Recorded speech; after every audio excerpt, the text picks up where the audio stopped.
a mediator.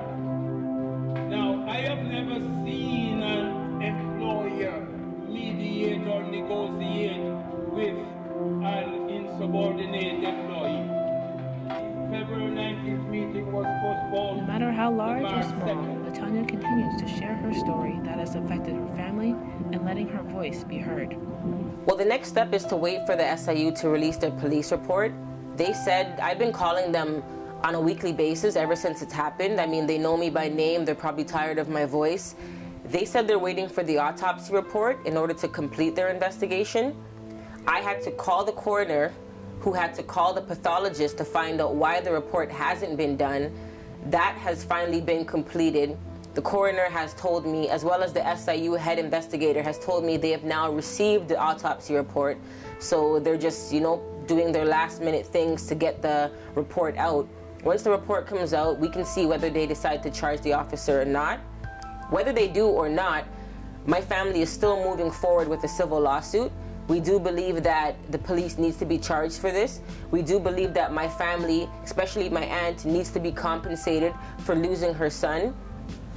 I don't think we'll ever have closure because the SIU is not going to tell us what really happened. The police officer is never going to speak to my aunt or my family.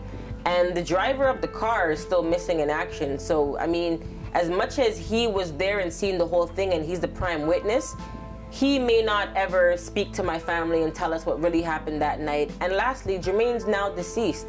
Jermaine's the only person that can speak about what happened that night and why he took the certain actions he did to come out the car, or why the car was pulled over, and what the officer said when they originally pulled the car over. We'll never know that information, but the closure that we will get is getting this officer charged. And that's the main thing, because I believe that this case will set a precedence for cases to come.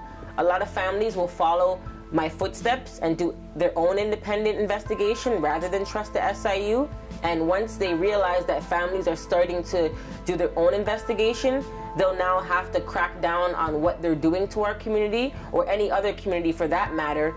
And they'll start to actually, treat people like individuals and not use excessive force unnecessarily, because they realize that they'll now be held accountable for their actions. And I think that's the main thing. Police need proper training on how to deal with people with mental health issues, training on how to deal with different ethnic backgrounds, training on how to immobilize a situation without murdering somebody. That's the things that I feel will give us closure.